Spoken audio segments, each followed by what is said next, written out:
For fans of the Buckeyes, it's more than just a game. Beat Michigan week is serious business. The Saturday after Thanksgiving isn't about food or family. That's right, it's about football. And these guys know it firsthand. The Football Fever crew has seen this from every angle, as players, of course, as the man on the Football Fever, Clay Hall, covering it all. Guys, I just want to talk. You guys have been getting pumped up for this moment here. We're at 11-0 for the season. You guys have been working hard.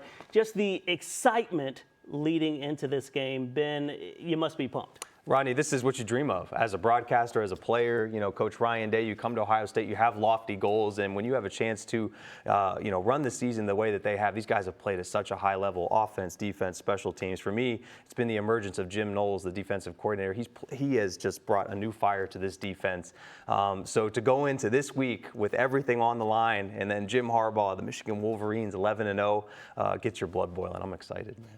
There's the former player. You know it's coming out. He's about ready to knock the door down. Let's go. And for you, Clay, obviously covering this thing, it's almost like you're a player. I mean, you're on the field, you're in the locker room, you're talking to the players and the coaches. For you, gearing up for this, just not even talking about the team, but just personally, that fire in your gut. Well, yeah, that's true. That's absolutely true. And I like to be an observer of that. I remember going up in the elevator at Michigan Stadium, late 90s, when the Bucs struggled to beat the Blue, and I saw his Coach Cooper's administrative aide, and I said, I live for those pregame speeches. Sure.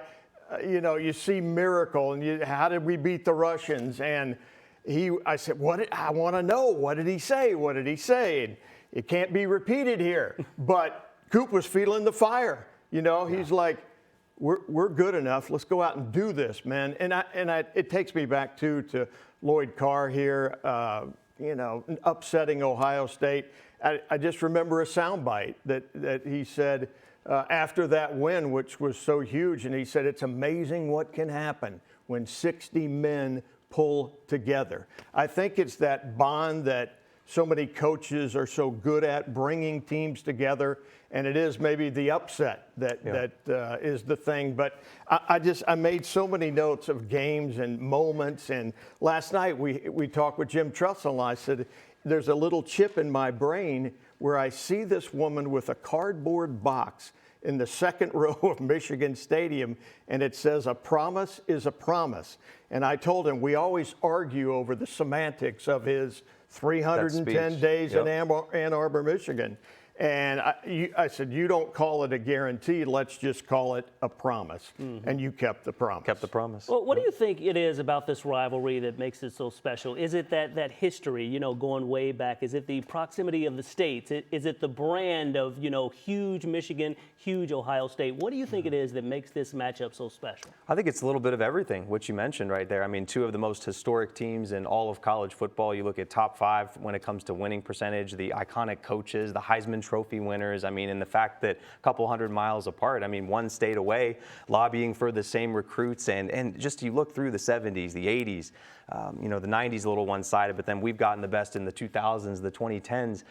It's always neck and neck. It seems like it is always Ohio State, team up north. They've really proven they're the class of the Big Ten Conference and have a play on the national stage as well. So, you have to go through Ann Arbor, you have to go through Columbus most times if you're going to have a chance at the Big Ten title. And sure enough, here we are again in 2022. Rodney, it's a border war. Are you kidding me? I mean, and Toledo is kind of caught in the middle. They didn't they wage war over the city? And then we come to find out just 3, 4, 5 years ago that Harbaugh and Urban Meyer were born in the same darn hospital in Toledo. And so I just think it's, Ohio State will say they come down here and get all their players because they don't have any up there. But I think it is the intensity, and as you said, it's the greatness of both programs, because this is the pinnacle. Jim Knowles was asked at the Tuesday presser, what's this like? And he said, are you kidding me? For a guy who's worked his way up from junior college football to the Ivy League to this and this and this, and it's like, this is the pinnacle, man. And they said, how often do you think of the game? He goes, what? He's like, I never don't think about the game.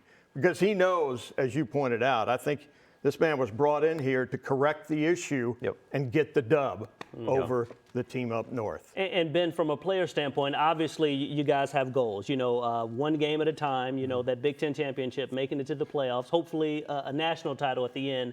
But you always have that Michigan game circled. Sure. The butterflies going throughout the week, the nervousness. What does it feel like as a player going through Columbus on a week like today, knowing that literally the entire city, the entire state, is focused on this game? Well, that's what's so special. Again, you can play college football anywhere in America. A lot of these guys that play for Ohio State, they could play for a USC, a Texas, a team up north if they want to. But you come to Columbus, Ohio, it's our Super Bowl here. There's no other way to put it. You look outside CMH Airport. They got the big X in front of the M right there. I mean, so people flying in and out of Columbus. Hey, what is this? What's going on? They're introduced to the Ohio State team up north rivalry, and these guys, they know what's at stake, right? A chance to go on to the Big Ten championship, a chance to make that Final Four, a chance to win a pair of gold pants. Some of my best memories, obviously, playing in this game.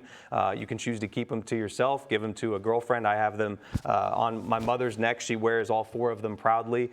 There's just so much pageantry that goes into this game. So, yeah, you're darn right you feel the butterflies because it's the weight of the world on your shoulders. But, man, that's why you play the game. That's what makes your eyes change colors coming into a game like this because it's all on the line. And if you're a competitor, you want these type of moments. And Clay, obviously, a lot of folks may not think about this, but even from a journalist perspective, from a reporter's perspective, you've been leading the Fever for years now.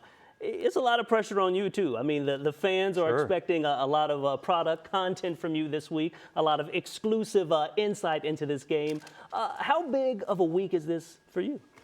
Oh, it's huge because you've worked for 12 weeks. It's like the team. You better give your best, at this moment. When I needed you the most, you gave me your very best, which is the Urban Meyer. But there is great respect between the two. Hardest hitting. Ben has this line, he uses it almost every year. What did Tress say? Every inch or every foot. He says 1 inch is worth 2, 2 yards is worth 4. Everything is magnified. Everything's doubled in a game like this. It just means that much more. But there's certainly the respect, but there is, in a rivalry, the blood boils. Yeah. And that 96 game, when I was talking about Lloyd Carr, and I was on the field, and it's the last game, always the last game, so you're introducing your seniors. 96, Ohio State has as good a team as they've ever had. And in the middle of introducing the Ohio State seniors, and I remember it was Greg Belisari coming out, Lloyd Carr takes his team and runs right through the middle of it. And it's like, we are here, and we don't care what you're up to. We're announcing our presence with authority, and they won the game. And it's, again, one of the, these things, it's so bitter, but it's so sweet when you win. Sitting next to Earl Bruce in the Michigan press box, late 90s, Buck's off to a great start. Then it starts to go awry a little bit. And he's starting to grab me, and he's grunting, and he's like, and it's like, I'm going to get thrown out of here because they're going to. And I said, Coach, you got to. But he just, it was everything to him. When you win, you can walk down High Street. When you don't, you got to go in the alleys, he used to say. And to be in that experience where I was trying to watch the game, but this man is possessed. And it's just another great moment in this series. I tell you what, and it's funny you touched on that. Just if you win that game, you can walk down High Street. If you lose, you got to hide out for a couple of weeks. Ben, just the reaction from the fans on a week like this. You're walking to get lunch a couple of days before the game, or to get dinner with your girlfriend or whatever as a player.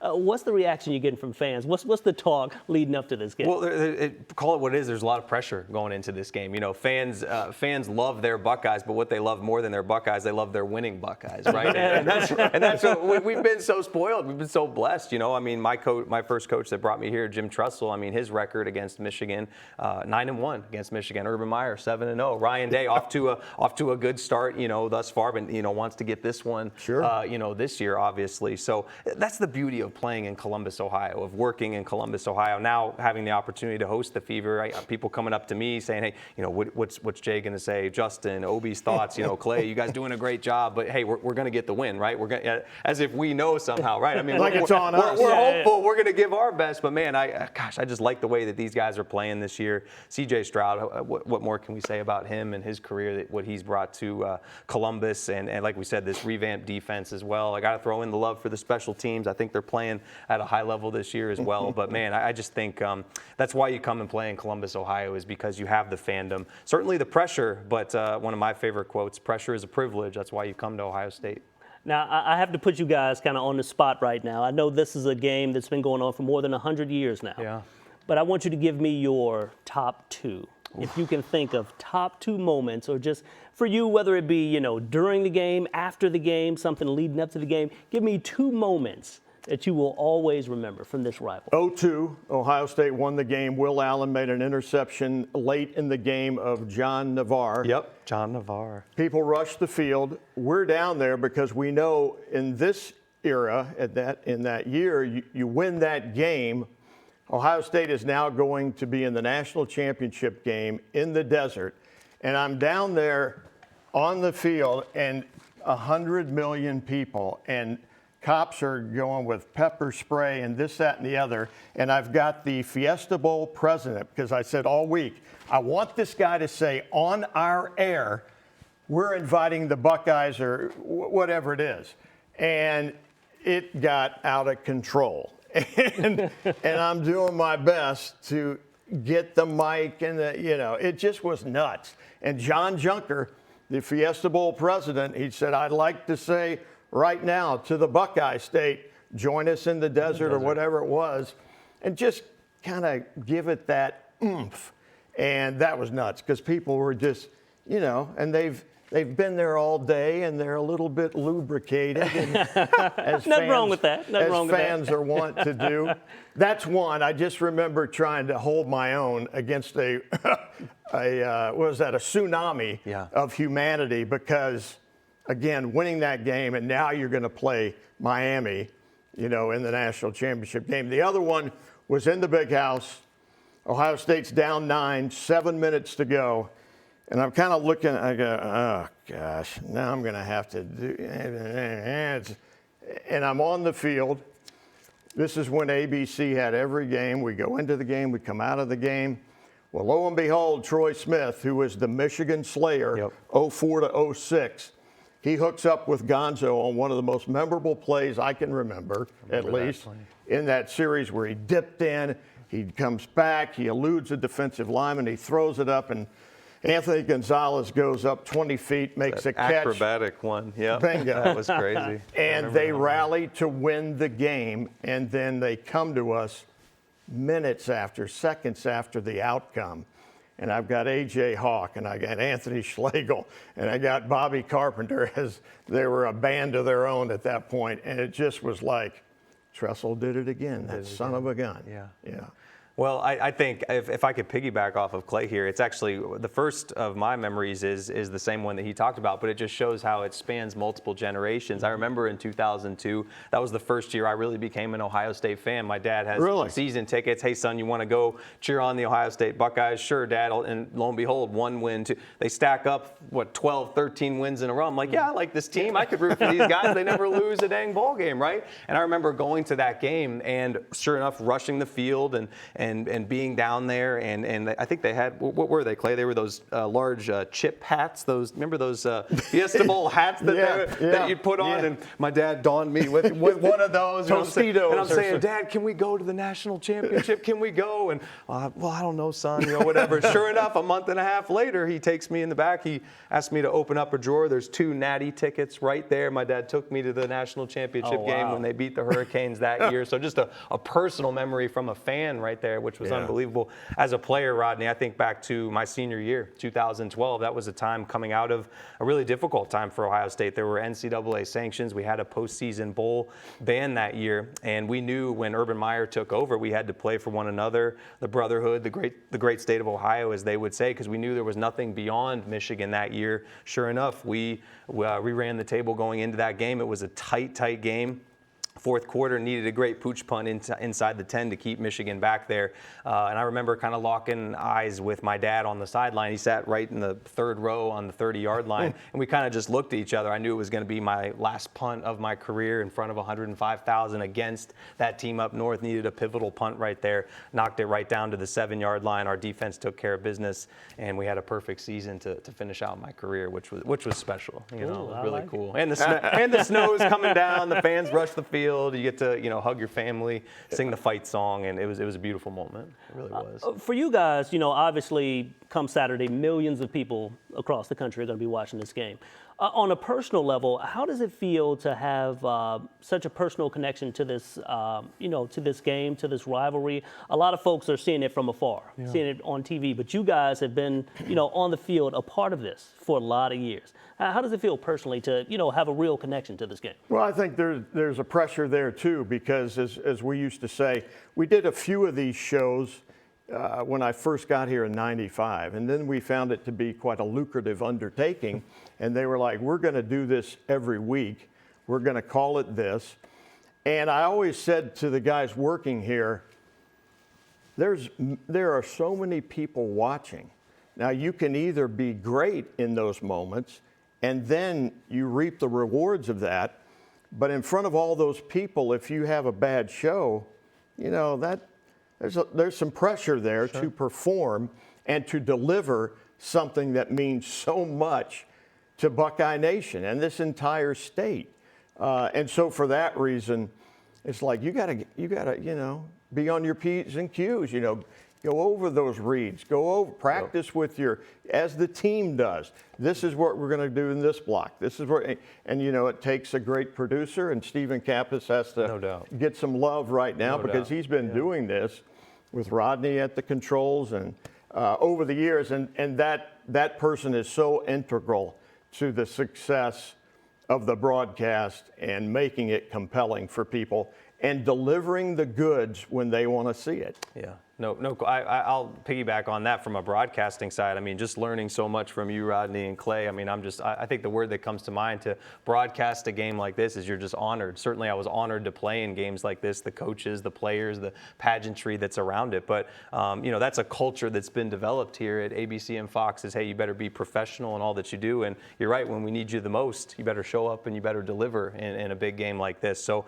we're really looking forward to a great couple broadcasts this weekend. Jay Rich, Jay Zwick, us in the studio, guys out in the field. Kellyanne's been doing a great job as well. So we're excited to deliver our best to come for Buckeye Nation this coming Saturday. And I think the word that just comes to mind is I'm just honored. You're just excited and honored to see the 2022 chapter that's still to be written.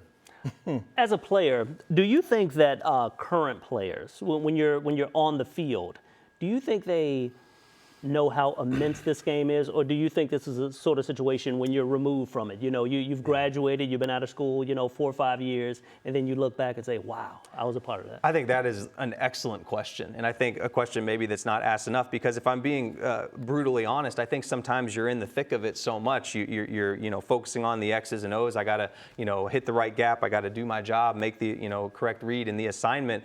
Sometimes you don't really take the bird's eye view, and one of the things my dad always encouraged me to do is just, hey, smell the roses, really understand how important that a game like this is. And so I hope the guys do take a moment to smell the roses. You're playing in the greatest rivalry in all of sport. I know Coach Urban Meyer said it's a bold statement, but I would put it up against Red Sox, Yankees, Ohio State. I mean, it's in that rare air up there. It really is, and it's proven for decade upon decade now. There's a reason we're going to have those massive ratings come this Saturday. All eyes are tuned in on Columbus, Ohio. So I hope that they would, but if I'm being honest, man, you want to do your job, you want to be locked in. So maybe they do miss a little bit. Hopefully parents, coaches, people telling you, hey, just take one, just even if it's 1 minute, just look around at that 105,000 in there, that maize and blue across the sideline, because you want to talk about an iconic rivalry. It's Ohio State, Michigan. And Clay, you've been locked in with the team this week. Does it seem like they're, focused? Does Ryan Day have them kind of raring to go, especially after last year's loss? I think it's the carryover from last year. This season for Ryan Day and for Ohio State football has been a referendum on their manhood. Yeah. They were called soft Harbaugh got his dig in, but the Michigan players said they didn't want any part of this. Jeez. It was cold. They didn't, they always say, as Paris Johnson Jr. said, I'm so tired of hearing that we're talented, but we're not tough. Yeah. We will have a response on Saturday. That's awesome. So I think it's just so many people want to see this team stand up for themselves and for, starting to get a little emotional here. Yeah. For this state. Yeah. And distinguish themselves because, again, I really feel like your manhood has been tested here. It's been called out. And that's why Ryan Day is so serious. And he heard about it when they lost last year. He said, I'd be at the grocery store and people would be like, I hope you're going to fix this. It wasn't like, well, you're 45-4. You're doing a great job, Coach. Yeah. No, you lost to the Blue. Wow. And that never goes away. Wow. As he said Tuesday in his media conference, we have scars and they haven't healed. Wow. And That's I guess the only way to really, heal the scars of last year, to come away with a huge win, and this weekend a lot is on the line. Not only a trip to the Big Ten championship, but potentially the playoffs and a national title. So this is a huge game. Yeah. To put it lightly. Yeah. I mean, it's winner take all. Yeah. I mean, this is. And that's what Ryan Day and that's what these players sign up for. Yeah. You're playing at the highest. That's exactly it. I think the term that comes to mind is something Urban used to say, hey, man, that's life in the big city, right? I mean, that's why you come to a school like this. Like, you could play football, a lot of, 119 Division I programs in America, right around that number. I mean, there's a lot of places where you can hang your hat, but you've chosen Columbus, you've chosen Ann Arbor, and you know what comes with that territory. So I think it's going to be an absolute slugfest this Saturday. Urban has a line or had a line, still uses it, I think. When they sign these guys, and as he used to say, some do, some don't. Yep. Some rise to the occasion, can play under that terrific pressure, what does he say about this game? Careers are made, legends are born. Careers are made, legends are born.